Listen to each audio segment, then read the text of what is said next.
Good morning students, मैं Mukesh Saini, PGT mathematics, government senior secondary school Khori, district Rewari आपका इस प्रसारण में स्वागत करता हूं। प्यारे बच्चों, पिछले लेक्चर में हम यूनिट 1 की मिसलेनियस एक्सरसाइज की प्रॉब्लम सॉल्व कर रहे थे। तो आज हम फर्स्ट यूनिट की बची हुई प्रॉब्लम्स जो मिसलेनियस एक्सरसाइज में दी हुई हैं उन्हें सॉल्व करेंगे। तो आइए शुरू करते हैं। आज की जो हम पहली प्रॉब्लम ले रहे हैं ये 8th प्रॉब्लम है। तो 8th प्रॉब्लम में हमें एक सेट दिया हुआ है X, ये नॉन एम्प्टी सेट है। अब इसी सेट से रिलेटेड एक पावर सेट हमें लेना है। पावर सेट आप जानते हैं, पावर सेट होता है सेट ऑफ ऑल सबसेट्स। अब इस पावर सेट में एक रिलेशन डिफाइन किया गया है। अब रिलेशन कैसे डिफाइन किया गया है कि अगर A और B दो हम एलिमेंट्स ले लेते हैं पावर सेट ऑफ X में से, तो सेट A का रिलेशन सेट B से होगा only if A is a subset of B। कि अगर A B का सबसेट है तो A का रिलेशन B से होगा। हमें यह बताना है कि क्या यह रिलेशन एक इक्विवेलेंस रिलेशन। तो आप जानते हैं कि किसी रिलेशन को हम इक्विवेलेंस रिलेशन कहते हैं अगर वो रिफ्लेक्सिव हो, सिमेट्रिक हो और ट्रांजिटिव हो। तो आइए चेक करें कि क्या ये रिफ्लेक्सिव रिलेशन है। तो रिफ्लेक्सिव रिलेशन चेक करने के लिए मैं पावर सेट से एक सेट ले लेता हूं A, जो कि पावर सेट का मेंबर है। अब अगर ये रिफ्लेक्सिव है तो हर सेट का रिलेशन अपने आप से होना चाहिए। आप जानते हैं every set is a subset of itself. तो since A is subset of A, therefore set A is related with set A, it implies that relation is, जिसे हम R से डिनोट कर रहे हैं, R is reflexive। तो R reflexive है। अब हम बात करेंगे कि क्या ये रिलेशन सिमेट्रिक भी है। तो सिमेट्रिक है या नहीं है इसका पता लगेगा। हम दो सेट लेंगे, A और B दोनों पावर सेट से ले रहे हैं, और ये दो सेट हमने इस प्रकार से लिए हैं कि such that A is related with B, यानी कि सेट A का रिलेशन सेट B से। तो ये रिलेशन कब होगा? जब A B का सबसेट होगा। लेकिन क्या अगर A B का सबसेट है तो ये जरूरी है कि B भी A का सबसेट हो? तो ऐसा जरूरी नहीं है कि अगर A B का सबसेट है तो B भी A का सबसेट हो। तो it implies that B is not a subset of A necessarily, जरूरी नहीं है। फॉर एग्जाम्पल, आप एग्जाम्पल के तौर पर ले सकते हैं कि अगर B में एलिमेंट्स हैं 1, 2, 3 और A में एलिमेंट्स हैं 1 और 2, तो A तो यहां पर B का सबसेट है लेकिन B A का सबसेट नहीं है। तो इसका मतलब A का रिलेशन तो B से है बट B का रिलेशन A से नहीं है। जरूरी नहीं है कि जब A B का सबसेट हो तो B A का सबसेट हो जाए। तो यानी ये रिलेशन सिमेट्रिक नहीं है, और रिलेशन सिमेट्रिक नहीं है तो उसका मीनिंग हुआ कि ये रिलेशन इक्विवेलेंस रिलेशन तो नहीं है। अब ये रिलेशन अगर ट्रांजिटिव हो भी जाए तो भी फर्क नहीं पड़ता इसकी स्टेटस में, ये अभी भी नॉन इक्विवेलेंस रिलेशन रहेगा। हालांकि आप देख सकते हैं कि अगर A, B और C हम तीन सेट लें, A B का सबसेट है और B C का सबसेट है, तो A C का सबसेट हो जाएगा। यानी रिलेशन ट्रांजिटिव तो होगा लेकिन इक्विवेलेंस रिलेशन नहीं होगा। तो आइए फिर अगला क्वेश्चन लेते हैं। ये जो अगला क्वेश्चन हम ले रहे हैं ये हमारे यूनिट में 9th क्वेश्चन है एक्सरसाइज का, और 9th क्वेश्चन है कि एक नॉन एम्प्टी सेट हमें दिया जाता है जिसका नाम है x। एक बाइनरी ऑपरेशन डिफाइन किया जाता है इस सेट के पावर सेट से, पावर सेट में ही, और किस तरीके से डिफाइन किया जाता है इस रिलेशन को कि a ऑपरेशन b का मतलब है एक a ऑपरेशन b, एक बाइनरी ऑपरेशन सेट x के power set into power set से पावर सेट पर डिफाइन किया गया। हमें शो करना है कि ये जो सेट x है वो आइडेंटिटी एलिमेंट है for the operation x, and x is the only invertible element in px with respect to this operation. Rule है a ऑपरेशन b का मतलब है a इंटरसेक्शन b। आप देख सकते हैं कि हम पावर सेट से ए बी सी कुछ सेट्स ले लेते हैं। ए बी सी जो हैं पावर सेट से कुछ हमने सेट्स लिए। नाउ अगर मैं ए ऑपरेशन सेट एक्स करता हूं तो इसका मतलब होगा कि सेट ए और सेट एक्स का हमें इंटरसेक्शन लेना है, लेकिन क्योंकि ए बी सी सभी सबसेट्स हैं इस सेट एक्स के, इसलिए ए इंटरसेक्शन एक्स हमेशा ए होगा। आपको याद होगा कि अगर ए सबसेट है बी का, देन ए इंटरसेक्शन बी ए के बराबर होता है। तो इसलिए ए इंटरसेक्शन एक्स करेंगे तो आपको मिलेगा ए। बी ऑपरेशन एक्स का मतलब होगा कि बी इंटरसेक्शन एक्स। अब यहां पर भी बी एक्स का सबसेट होगा तो इसकी वैल्यू होगी बी। आप सी एक नया सेट ले लें, सी ऑपरेशन एक्स करें तो इसका मीनिंग होगा सी ऑपरेशन एक्स यानी सी। तो आप ये देख सकते हैं कि सेट एक्स के साथ आप किसी भी सेट को ऑपरेट करें, चाहे ए को करें, चाहे बी को करें, सी को करें, आपको जो आंसर में सेट मिलेगा वो सेट वही मिलेगा जिसके साथ सेट एक्स को ऑपरेट किया गया है। इसका मतलब ये हुआ कि जो सेट एक्स है is the identity for binary operation star. अब बात आती है दूसरे हिस्से की कि यहां पर केवल और केवल x ही वो सेट है जो इन्वर्टिबल है और x का जो इन्वर्स है वो x ही है। तो आप देख सकते हैं कि कौन से दो सेट को मैं मान लेता हूं, मैं दो सेट लेता हूं ए और बी, कि कौन से ऐसे दो सेट हैं जब उनका इंटरसेक्शन लेने पर x आएगा। तो आप यहां देख रहे हैं कि इस सेट के लिए, इस क्वेश्चन के लिए जो सबसे बड़ा सेट है वो x है, यानी यही हमारे लिए यूनिवर्सल सेट का काम कर रहा है। तो इसलिए केवल x ही वो सेट है जिसका इंटरसेक्शन मैं x के साथ लूँगा तो हमें मिलेगा x। It means x is only invertible element.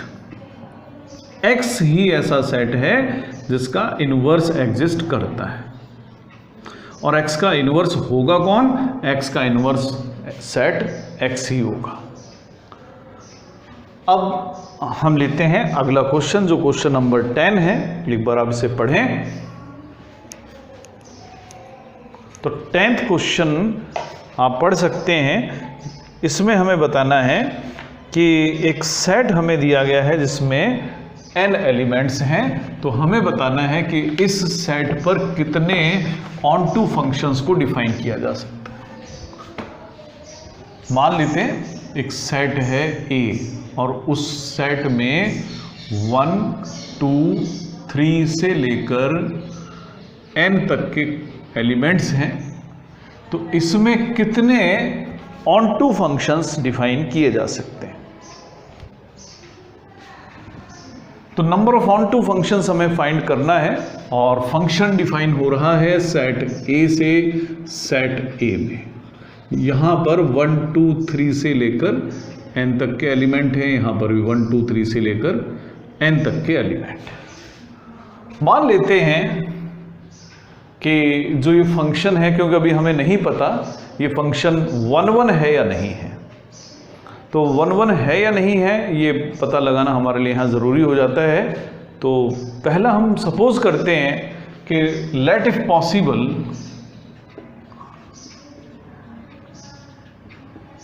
f is not 1 1।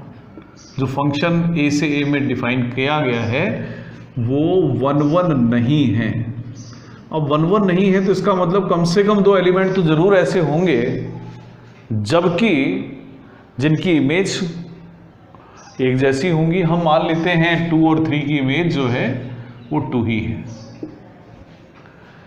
अब क्योंकि फंक्शन हमें ऑन टू दिया हुआ है और 2 एलिमेंट हमने ऐसे देखे जिनकी इमेज सेम हो गई, तो फंक्शन की डेफिनेशन पूरा करने के लिए यहां पर जो एलिमेंट होगा वो कम से कम एक एलिमेंट तो ऐसा होगा जो बच जाएगा जिसकी प्री इमेज नहीं होगी। और अगर प्री इमेज नहीं है किसी एलिमेंट की, इसका मतलब वो ऑन टू नहीं हुआ। तो let it possible f is not 1 1। Suppose f2 and f3 have same images, that is 2। It means कम से कम एक एलिमेंट तो बच गया। At least 1 element of codomain has no preimage।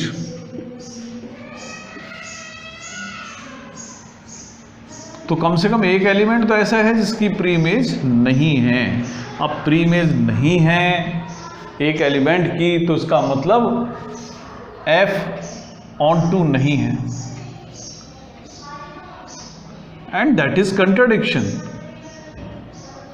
ये तो एक कंट्राडिक्शन है कि f ऑन टू नहीं है, which is a contradiction.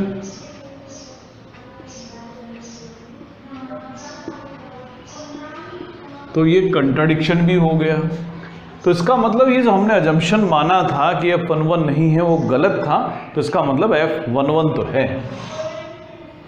Hence f must be 1 1 and on 2। तो 1 1 भी होगा और on 2 भी होगा। अब अगर ये 1 1 है तो यहां पर भी n एलिमेंट्स हैं, यहां पर भी n एलिमेंट्स हैं। डोमेन का पहला जो एलिमेंट है वो n में से किसी भी एक एलिमेंट के साथ रिलेट किया जा सकता है, क्योंकि फंक्शन है 1 1 और on 2। जो दूसरा एलिमेंट है वो बाकी बचे हुए n-1 के साथ रिलेट किया जा सकता है। तीसरे एलिमेंट को बचे हुए n-2 के साथ रिलेट किया जा सकता है और आखिर में बचे हुए nth एलिमेंट को एक ही ऑप्शन मिलेगा जहां से वो रिलेट किया जा सकता है। Now first, second, third elements of domain may be related to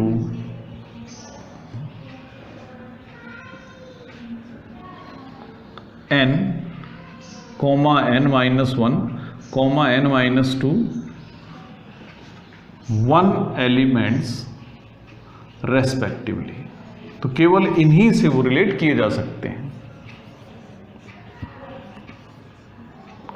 तो नंबर ऑफ पॉसिबल रिलेशंस जो होंगे, नंबर ऑफ पॉसिबल फंक्शंस जो ऑन टू हैं वो होंगे 1 2 3 अप टू n, यानी जिसे हम कहते हैं फैक्टोरियल n। तो यानी यहां पर जो ऑन टू फंक्शंस होंगे, नंबर ऑफ ऑन टू फंक्शंस होगा, that will be factorial n। अब अगला क्वेश्चन है हमारा, ये क्वेश्चन नंबर 11th है, इसे आप आराम से कर लेंगे। हम उससे अगला क्वेश्चन लेते हैं, ये 12th क्वेश्चन है। 12th क्वेश्चन आप पढ़ें, थोड़ा सा लेंदी क्वेश्चन है, बड़ा स्टेटमेंट है, तो पहले हम स्टेटमेंट पढ़ लेते हैं, उसको लिख लें। तो स्टेटमेंट है कि एक बाइनरी ऑपरेशन है स्टार नाम से, और वो r क्रॉस r से r में डिफाइन किया। इसी तरह से एक ऑपरेशन और भी है जो o से डिनोट हम कर रहे हैं, ये भी r क्रॉस r से r में ही डिफाइन है। तो पहला वाला जो ऑपरेशन है उसको डिफाइन किया जाता है a ऑपरेशन b का मतलब है modulus of a minus b, और दूसरे ऑपरेशन का जो रूल है a ऑपरेशन b, वो डिफाइन किया जाता है a operation b equal to a से। तो हमें शो करना है कि ये जो ऑपरेशन है ये कॉम्यूटेटिव है,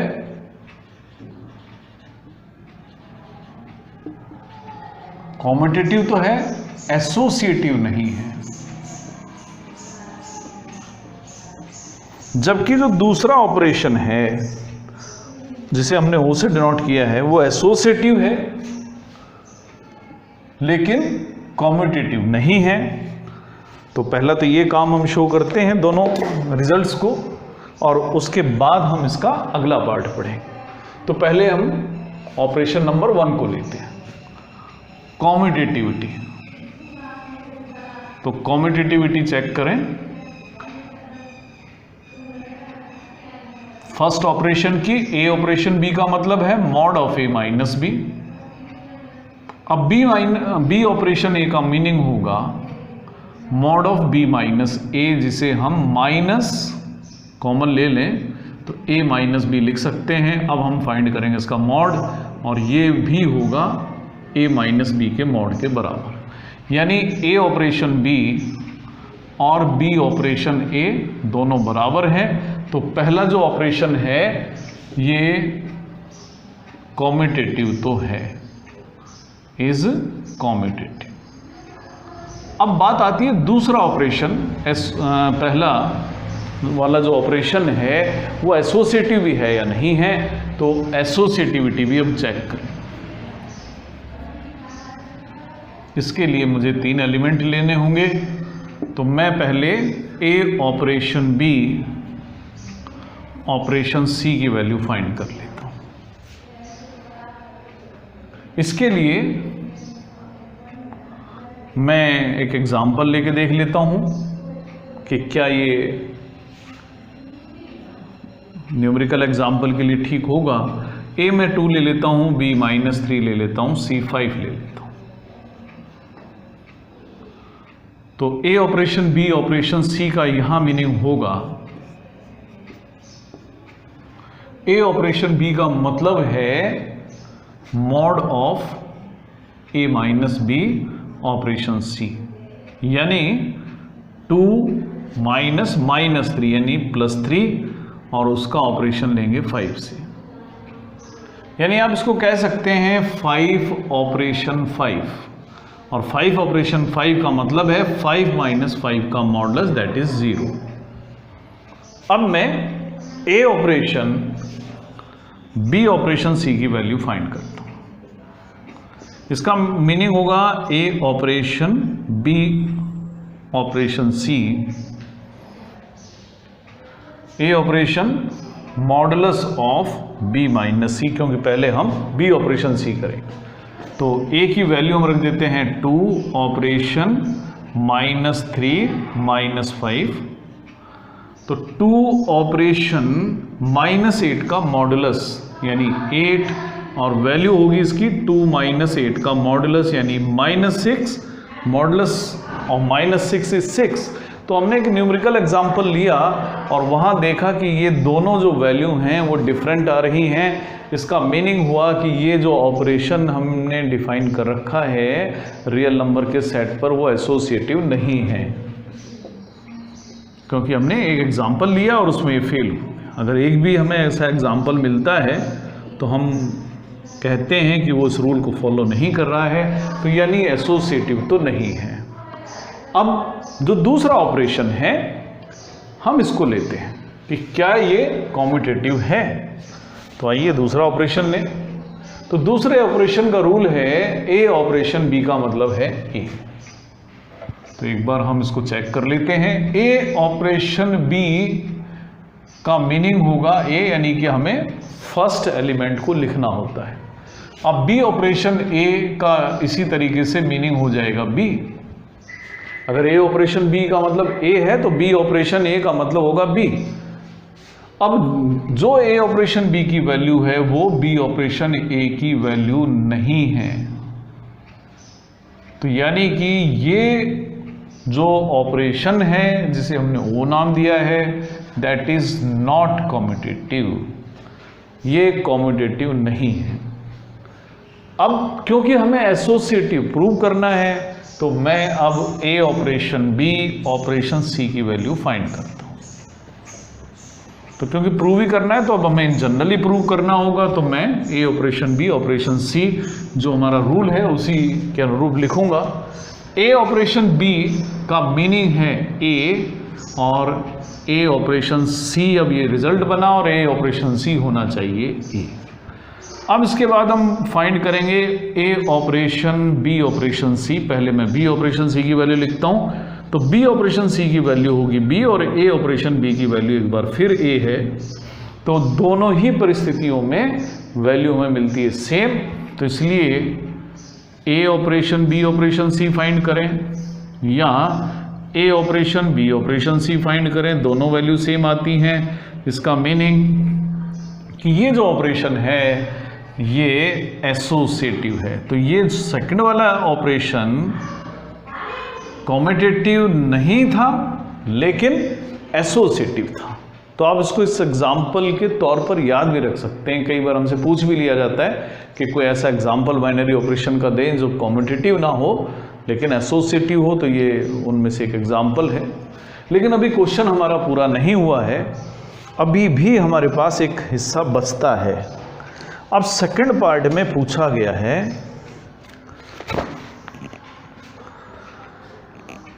आगे ये शो करें कि A operation A star B operation C is equal to A star B operation A star C. यानी आपको ये प्रूव करना है कि ये ऑपरेशन स्टार जो है that is distributive over operation O. तो ये हिस्सा अब हम प्रूव करेंगे कि A star B operation C और A star B operation A star C दोनों सेम है। तो आइए शुरू करते हैं। हम फाइंड करेंगे पहले लेफ्ट साइड। लेफ्ट साइड की वैल्यू है ए स्टार बी ऑपरेशन सी। तो जो रूल था हमारा ऑपरेशन ओ का वो था ए ऑपरेशन बी इक्वल टू ए।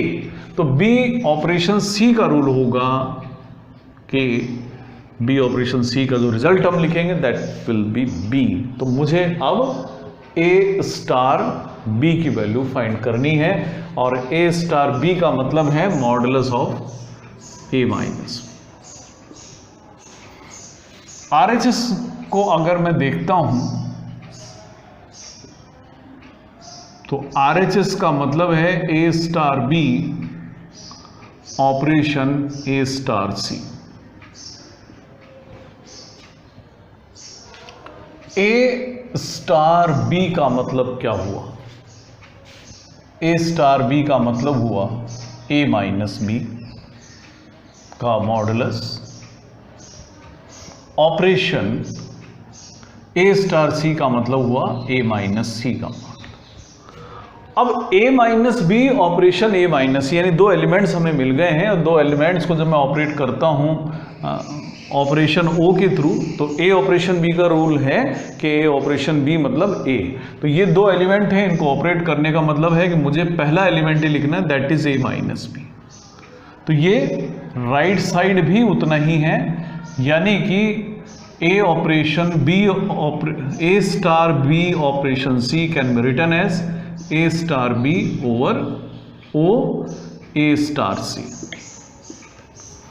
यानी जो ऑपरेशन बाइनरी ऑपरेशन स्टार है वो डिस्ट्रीब्यूटिव है ऑन द ऑपरेशन ओ। अब इसका एक और भाग भी है कि क्या ओ भी स्टार पर डिस्ट्रीब्यूटिव है। तो अब हमें चेक करना है, नाउ वी शैल चेक कि क्या ए operation B star C, A operation B star A operation C के बराबर है। तो क्योंकि अभी हमें चेक करना है, हो सकता है बराबर हो सकता है ना हो। आइए चेक करते हैं, लेफ्ट साइड देखें, ए ऑपरेशन बी स्टार सी। तो पहले हम बी स्टार सी की वैल्यू निकाल लेते हैं। तो बी ए स्टार बी की जो वैल्यू थी that was a minus b का मॉडुलस। तो बी स्टार सी का मतलब होगा modulus of B minus C.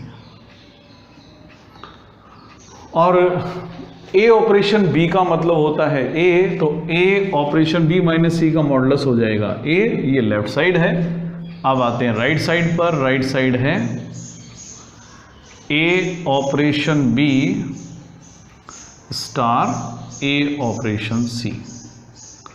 A operation B की वैल्यू देखें, ए ऑपरेशन बी की वैल्यू है ए, और ए ऑपरेशन सी की जो वैल्यू आएगी वो आएगी ए, और ए स्टार ए की जो वैल्यू है मॉडुलस ऑफ ए माइनस ए, यानी कि modulus of zero that is zero. तो लेफ्ट साइड की वैल्यू ए है लेकिन राइट साइड की वैल्यू जीरो है। इसका मीनिंग ये हुआ कि ये जो बाइनरी ऑपरेशन ओ है that is not distributive over binary operation star. तो हालांकि हमसे पूछा गया था, तो इसलिए हम बता सकते हैं कि o is not distributive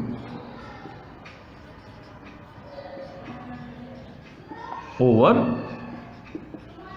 binary operation star.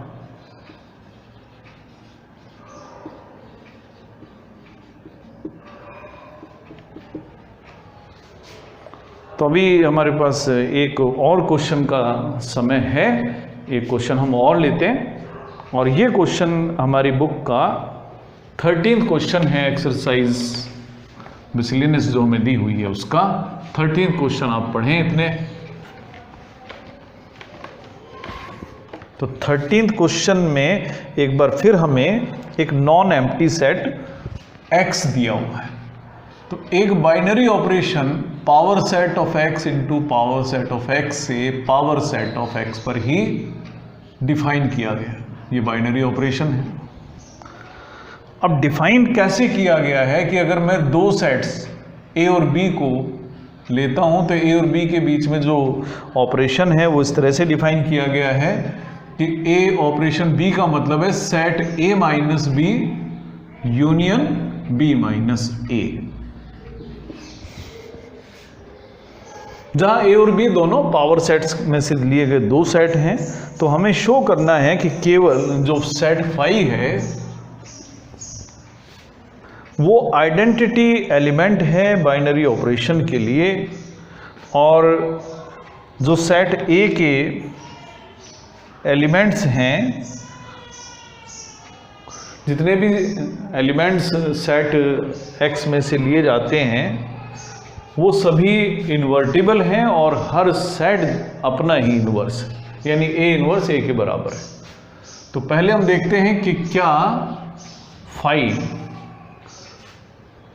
इसका आइडेंटिटी एलिमेंट है। इसका मतलब ये हुआ कि मैं किसी भी सेट A के साथ में फाई का बाइनरी ऑपरेशन लेता हूँ। तो ए ऑपरेशन फाई का मतलब है A minus phi union phi minus A minus phi का मतलब ए ही होगा और फाई माइनस ए का मतलब होगा ए, और ए यूनियन फाई आप जानते हैं ए होता है। तो आपने किसी भी सेट के साथ में, जो कि एक जनरल सेट था ए, जो सेट ऑफ पावर सेट्स में से लिया गया था, तो उसका ऑपरेशन जब फाई के साथ लिया तो सेट ए आंसर में आया। इसका मतलब होता है कि ये जो सेट है ये आइडेंटिटी एलिमेंट है। It implies that phi is identity for the given operation. तो ये आइडेंटिटी है इस बाइनरी ऑपरेशन की। तो अब बात करते हैं कि अगर ये आइडेंटिटी है तो कैसे किसी एलिमेंट का हम इन्वर्स फाइंड करते हैं। आपने पढ़ा था कि अगर ई किसी बाइनरी ऑपरेशन का आइडेंटिटी एलिमेंट है और ए ऑपरेशन बी करने पर मुझे आइडेंटिटी एलिमेंट मिलता है, तो हम कहते हैं कि ए और बी दोनों एक दूसरे के इन्वर्स हैं। तो आइडेंटिटी एलिमेंट तो यहां पर है फाई। तो लेट ए हमने कोई भी एलिमेंट लिया पी एक्स से, तो ए ऑपरेशन ए करते हैं तो कितना आएगा। ए ऑपरेशन ए करेंगे तो हमें मिलेगा A minus A union A minus A. A minus A आप जानते हैं फाई, तो फाई यूनियन फाई ये हो गया फाई। तो यानी जब भी मैंने सेट ए का, अब सेट ए कोई भी एक सेट हो सकता है पावर सेट में से, जब भी मैंने किसी भी सेट का ऑपरेशन लिया उसी सेट के साथ में, तो हमें मिला फाई, वो कि आइडेंटिटी एलिमेंट था। यानी कि किसी भी सेट का जब हम बाइनरी ऑपरेशन उसी सेट के साथ लेंगे तो हमें आइडेंटिटी एलिमेंट मिलेगा। यानी हर सेट अपना इनवर्स है। It implies that every set A is invertible. Her set invertible है। और ए का इन्वर्स कौन है? ए का इन्वर्स है खुद सेट ए, क्योंकि तभी तो दोनों को ऑपरेट करने पर हमें मिलता है फाई, जो कि आइडेंटिटी एलिमेंट। तो प्यारे बच्चों, आज हमारे पास समय इतना ही है और हमने अधिकांश प्रश्नों को सॉल्व कर दिया है जो मिसलेनियस एक्सरसाइज में थे। बाकी जो इसमें क्वेश्चंस बचे हुए हैं, ज़्यादातर ऐसे क्वेश्चंस हैं जिन्हें आप सॉल्व अपने आप कर सकते हैं। तो आज हमारी ये यूनिट जिसमें हमने रिलेशंस, फंक्शंस और बाइनरी ऑपरेशंस को पढ़ा है, ये आज यूनिट यहाँ पूरी होती है। आप इस पूरी यूनिट का अच्छी तरह से प्रैक्टिस करें, जिससे कि आप इस टॉपिक को अच्छी तरह समझ के अपने एग्ज़ाम में भी अच्छे मार्क्स ला सकें, कंपटीशन में भी आप इस टॉपिक का अच्छी तरह से यूज़ कर सकें। आज के लिए इतना ही, धन्यवाद।